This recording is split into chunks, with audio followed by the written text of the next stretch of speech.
War again. He supported the war in Serbia, Syria, Libya.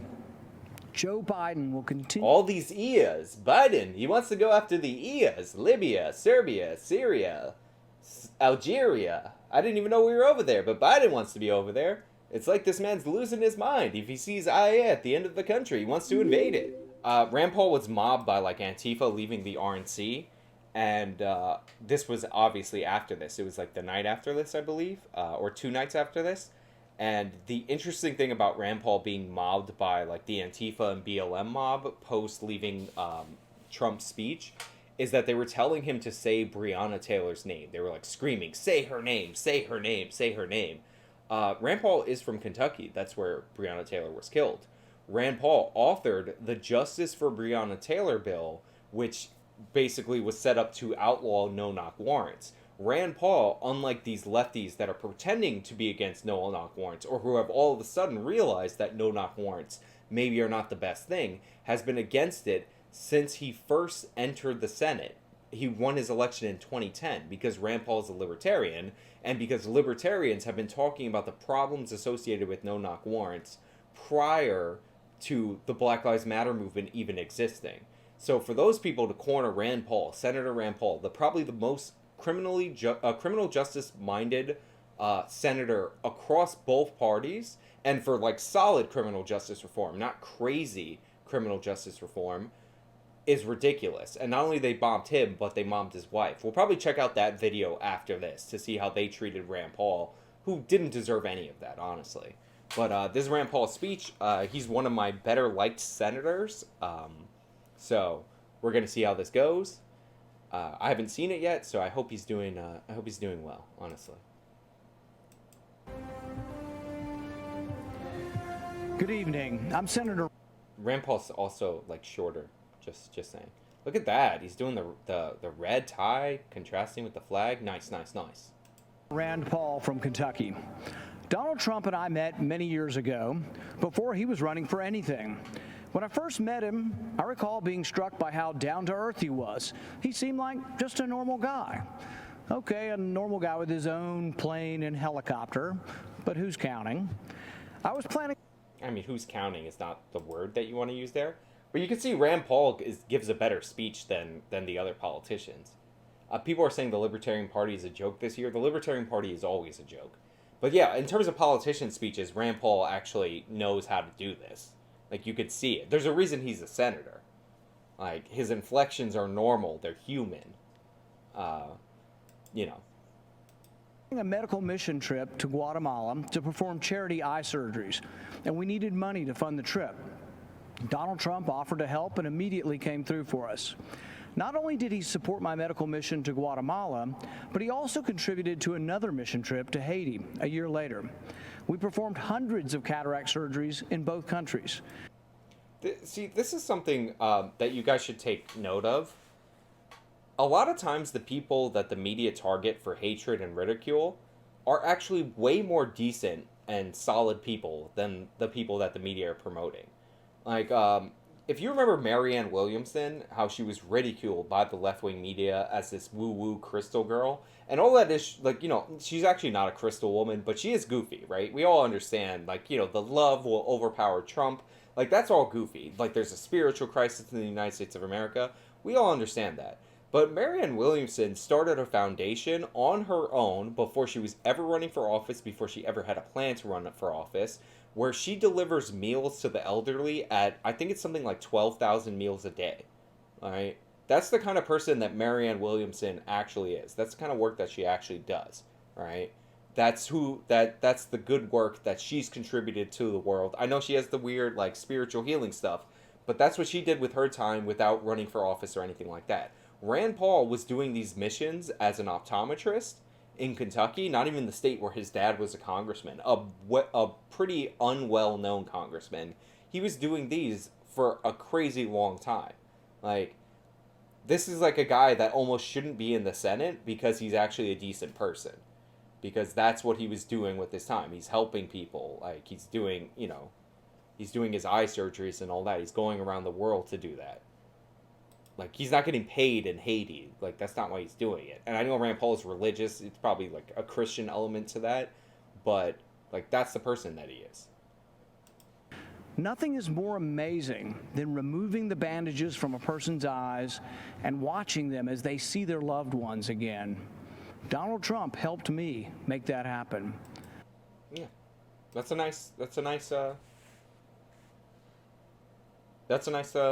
And that's the thing, is like, look at the fields that they went into. They, like, Rand Paul isn't doing plastic surgery. He isn't constructing boobs for people. Not that there's anything wrong with that, but I'm just saying, he went into optometry to help people see. His father, Ron Paul, delivered like 8,000 babies.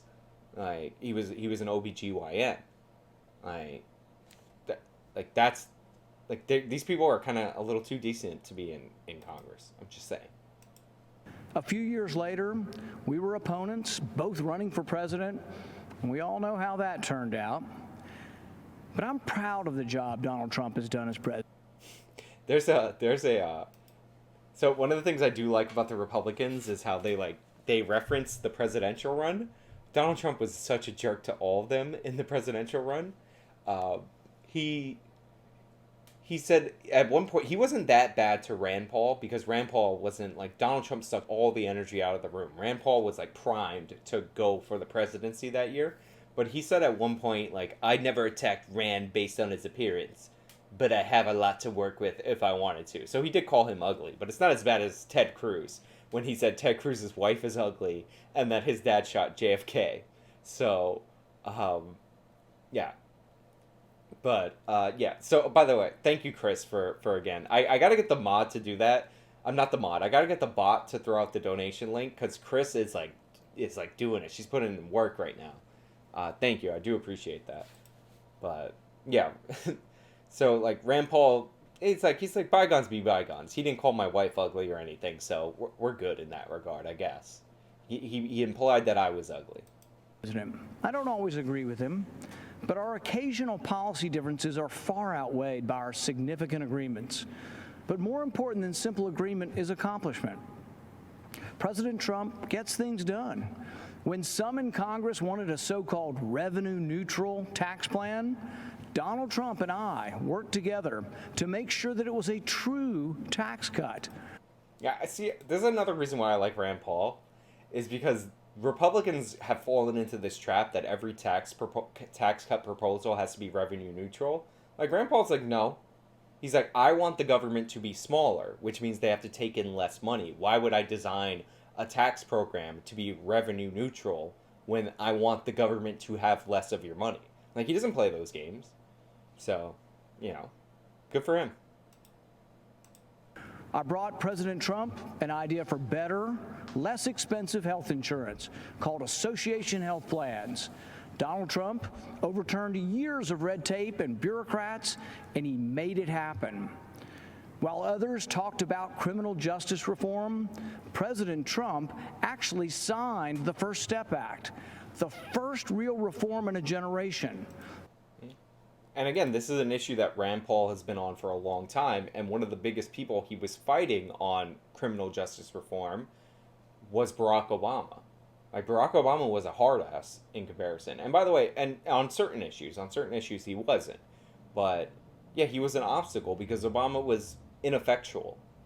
Rand Paul said that Rand Paul ran for president, just think about this, on the Republican ticket, saying that he would end the drug war. Like, that was his platform in the Republican Party. He's doing that in Kentucky, a really red state. He's like, no, I'm going to end the drug war. Like, that's what I'm going to do. Because that's what he believes. And, like, that strength of character is why he's the senator of Kentucky. Because most Kentuckians probably don't agree with ending the drug war. But Rand Paul doesn't hide what he believes from his voters. Which is why he's one of my favorite. He is my favorite senator. Like, just saying. And one that sought to undo the harm that others, like Joe Biden, have done. For those of us who lament the Biden crime bill that locked up a generation of young black men. No, don't get into regressive stuff, Rand, after I complimented you. Don't do it. There are problems in the Biden crime bill, like civil asset forfeiture. That's a big issue, for sure. 100%. But don't get regressive, Rand. Like, and I know he doesn't like to play the regressive thing too much, but, relax. And I get it's a campaign. Like, they're trying to sway black voters from Biden's camp. We'll see how effective that they are. Remember that Biden bragged about a bill that still wreaks havoc among people of color. Somebody followed me. Thank you for the follow. Appreciate that.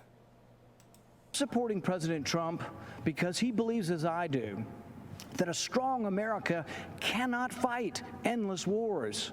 We must not continue to leave our blood and treasure in Middle East quagmires.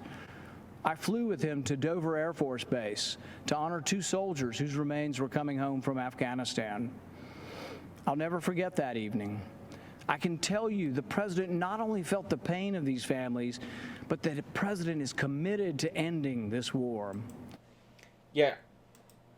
I mean, look, I'm not gonna do the like, oh, I feel harder or whatever, like, thing. Like, that's not the kind of politics that I like, but, like, you could just see in Trump's actions that he, like, loves, like, he's such a, like, I know he's not Italian, but he's such, like, that New York Italian. He's a New Yorker stereotype, honestly. He loves his cops, he loves his firefighters, he loves his soldiers. There's, like, a great video that if you ever wanted to see why President Trump won, of, him coming up to, like, the helicopter. I forgot what the president's helicopter is called, but there's, like, a Marine, like, standing attention salute, and the helicopter wind blows off his hat.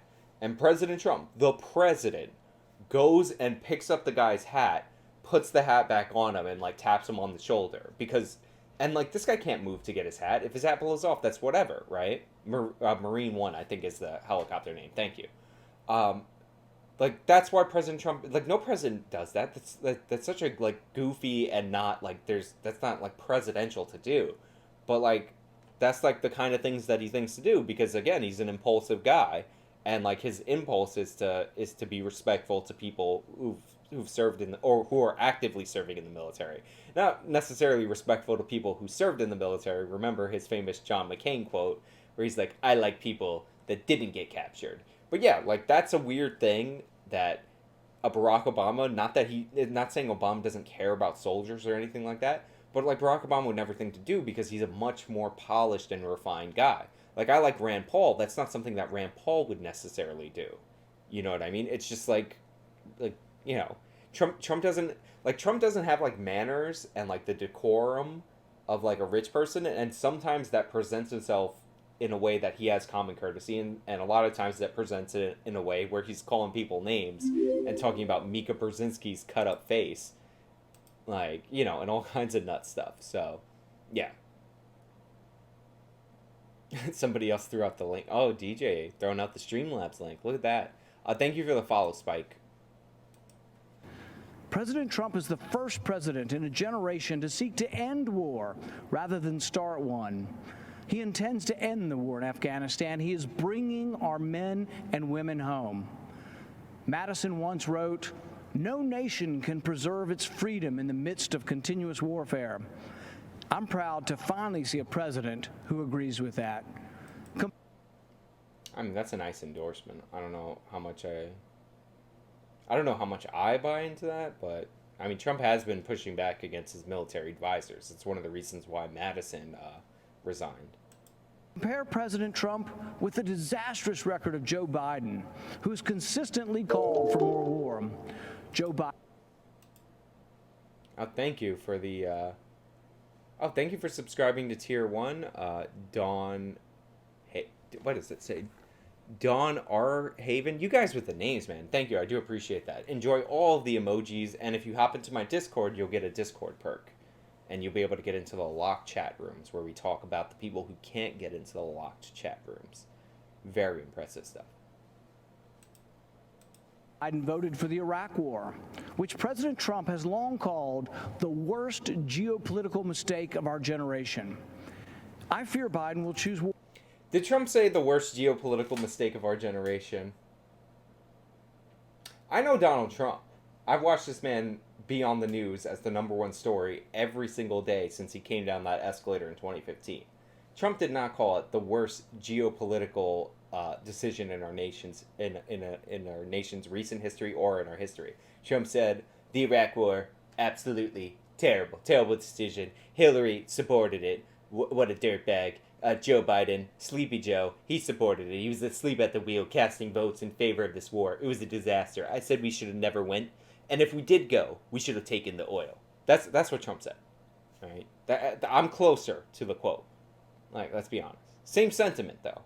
I appreciate Rand Paul clearing it up, because if Rand Paul did the Trump, if Rand Paul did the Trump thing, then it wouldn't go well for him. Donald wouldn't be happy.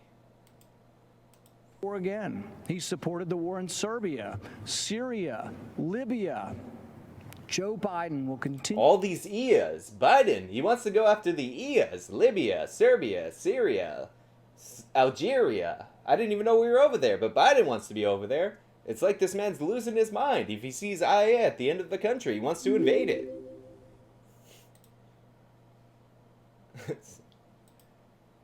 The Soldier Soul thing with the Joker laugh it brings me joy every time I get a follow.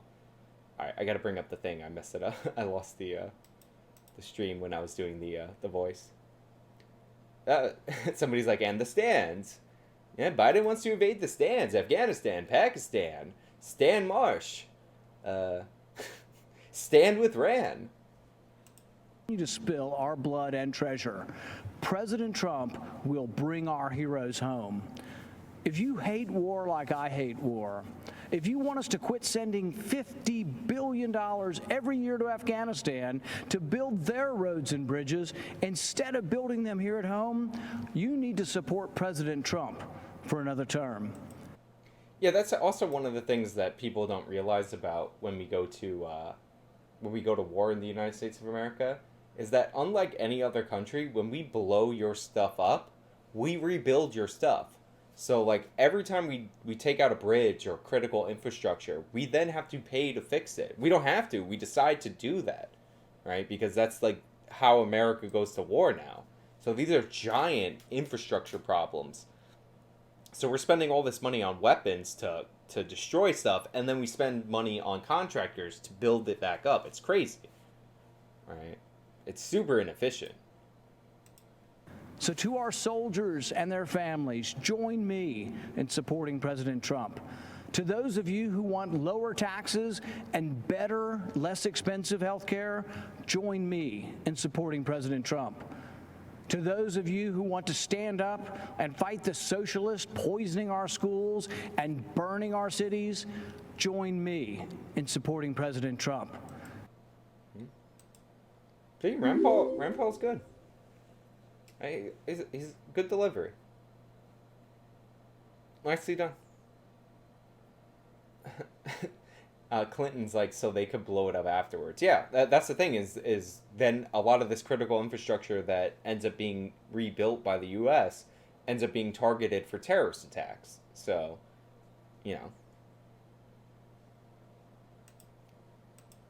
Let's rebuild America together. All right. That's not bad. I feel like Rand Paul probably would have been better if he's giving a speech on like what he actually believes instead of necessarily something like an endorsement of a candidate. But you know.